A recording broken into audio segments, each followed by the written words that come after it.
F'anqas minn ġimagħtejn mindu ġiet inawgurata, l-Università Amerikana f'Malta iffirmat ftehim storiku mal-Università ta' Arkansas fl-Istati Uniti biex jibdew jipprovdu flimkien programm ta' degrees fil-qasam tal-finanzi u l-Business Administration.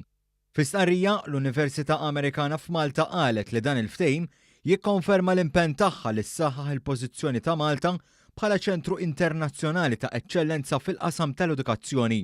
Il-ftehim ġie ffirmat mill-President tal-Università Amerikana f'Malta Dr. Lewis Walker u mill-Kanċellier tal-Università ta' Arkansas Dr. Kelly Danfoss fil-preżenza tal-Ministru għall-Edukazzjoni Evarist Bartolo fil-kampus tal-AUM f'Bormla.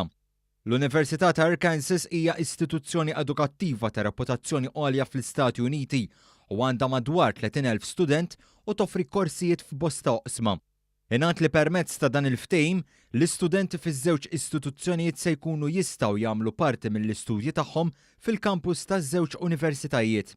Ingħad li la darba l-istudenti jtemmu l-istudji tagħhom se jkunu jistgħu jiggradwaw miż-żewġ istituzzjonijiet. L-AUM qalet li din il-kollaborazzjoni se ssaħħaħ u testendi l-opportunitajiet akkademiċi għall-istudenti taż-żewġ istituzzjonijiet edukattivi. Ingħad li l-għoti ta' dawn id-degrees qiegħed jiġi aċċettat b'mod globali hekk kif istituzzjonijiet ta' edukazzjoni ogħla qegħdin jarfu l-ħafna benefiċċji u opportunitajiet li joffru dawn il-programmi lill-istudenti internazzjonali. Żied jingħad li b'dawn l-idejat innovattivi l-istudenti taż-żewġ istituzzjonijiet se jiksbu perspettiva internazzjonali aktar wiesa' għas-suċċess fid-dinja tal-lum. L-Università Amerikana f'Malta qalet li din is-sħubija se tgħinha biex tilħaq il-missjoni tagħha li toħloq opportunitajiet biex tistabbilixxi lil Malta bħala ċentru edukattiv għas-seklu 21.